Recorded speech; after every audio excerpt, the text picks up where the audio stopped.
follow these tips and tricks and it'll make your dental assisting experience less horrible.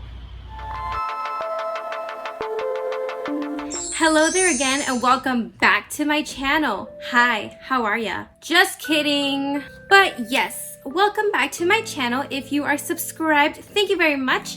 And if you are not subscribed and if this is the first video you clicked on, hi. My name is Melanie Luna Villas. I make videos about lifestyle, dental assisting chiz, and anything I feel like. So if you want to see more of the stuff I post and of me, then go ahead and click that subscribe button, hit that notification bell, and follow me on all my social platforms. And that will be very appreciated by me and my mom. So without further ado, let's get on with this video. This video is for all of you new grads, or maybe people who are thinking of getting into the dental assisting field, or if you're a dental assistant and you're still trying to get the hang of things and you just don't know what can help you be better. Well, I am here to help you, but make no mistake, you still will make mistakes. These, of course, are tips to help get through your new job, but don't forget that we are all still human. We will still make mistakes because nobody is perfect except for you know who. So yes, let's get on with tip number 1. Okay, first tip is get an internship. So I know some of you that are just fresh out of school or fresh out of the online certificate class may just want to go straight into getting a job, but the reality of that is that it's going to be very hard for you to get that job because most jobs want you to do a working interview first, which means they want to get a free trial from you to see what you can offer them, to see if you're good at your job. And if you're fresh out of school, you're not going to know how to do jack. So it is very important to look for an internship first so that you can shadow all of the dental assistants first, which brings me to my next point is shadow the dental assistants. It's going to be very, very important for you to watch every single thing that they do, what they hand each doctor, when they suction, when they don't suction, when they get out of the way, when they pass a certain thing to a certain someone, what they say, like post-op treatments, just make sure you watch everything that they do. Which brings me to tip number 4, maybe 3, is to bring a journal and write everything down. I know you may think that you can remember everything, but you will not, especially if you're gonna be in this high pressure place where things go really fast, people are bleeding. You're not gonna remember things as easily as you do regularly. So I suggest bring a journal and write down everything. And by everything, I mean all the instruments you're going to use and the procedure steps. And when you write down everything, write it to the detail. Don't just write down anesthesia, drill.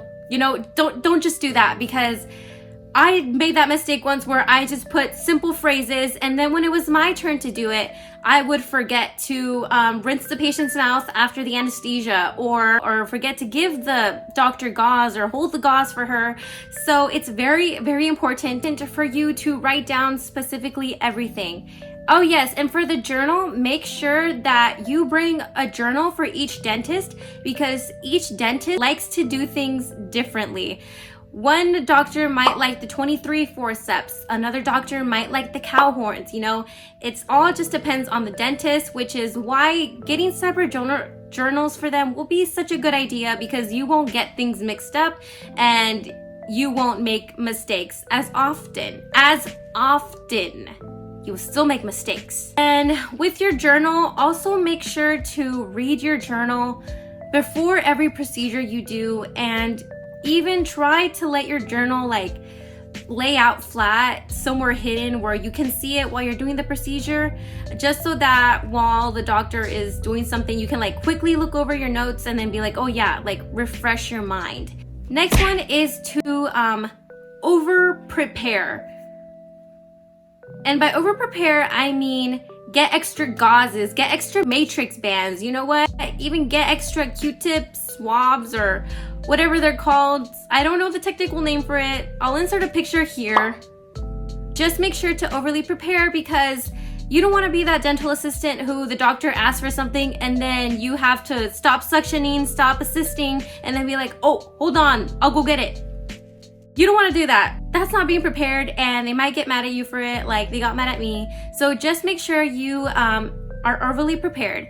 For example, if you're doing an extraction and it looks like a simple extraction, you don't think you'll need the stitching material, just have it anyways. Get your suture scissors, your stitches, your sutures, whatever. Just keep it there just in case, because you never know. A simple extraction might turn into not a simple extraction. So just make sure you have more stuff than what you need. It's better to be overly prepared than not overly prepared. Then underprepared, yes. Okay, the next thing is to always check the patient's mouth for saliva.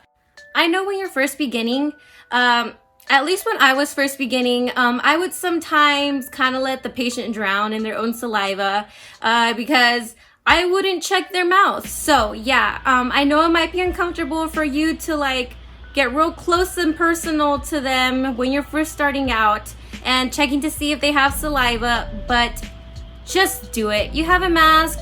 They understand that where you need to be in their mouth. And when you suction, remember there's glands over here on the corners of the mouth and a gland underneath the tongue. So suction all those places to ensure the patient's comfort. Because it is the dentist's job to do the work, but it is your job to keep the patient from swallowing their own spit. Because apparently their spit becomes hazardous when they're at the dentist. They can swallow their own spit, but choose not to. Okay, next thing is to ask questions. Yes, no question is a dumb question. Ask questions if you're not 100% sure. Do not assume anything or you will get in trouble. And yes, I speak from experience. They ask you how you are, you just have to say that you're fine when you're not really. I have gotten into plenty of trouble for assuming things and not asking questions. Ask questions and then write down what you learned that day in your journal so that if the situation arises again, you can look back and be like, oh yeah. Yes, next thing is practice holding the suctions and grabbing instruments from the table. Practice that with another fellow dental assistant or by yourself. Practice holding the suction because it's not as easy as it looks. Everything in this field is not as easy as it looks, at least for me. So for example, if you have your suction in this hand, and the table is over there, like how are you gonna reach over there, you know? Like, so what I do is I grab my suction with my right hand because I am a righty person, and then when it's time to pass the doctor something, I switch it over, I get the other thing, and then I pass it to the doctor, just like that. Babe, help! What? It fell on me. Oh my gosh. Oh, that's funny. No. I hate so much.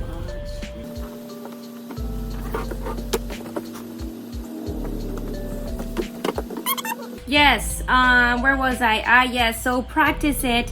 I know when I first started, the doctor told me to hold the suction with this hand, and she told me to hold it like a knife, and I suctioned the patient's cheek more than 10 times. But then I finally started holding it with my right hand like a pencil, and everything worked out. So yeah, just make sure you practice what feels most comfortable to you. So that's it for this video. I hope that this helped some of you. I really wish you luck. Dental assisting is not easy until you get the hang of it, which takes maybe years. Yeah, maybe 5. But yeah, so make sure to like this video and follow me on all my social platforms, and go check out my other videos and leave me recommendations, questions down in the comments below of what you would like to see next. And I hope you have a great day. Okay, bye.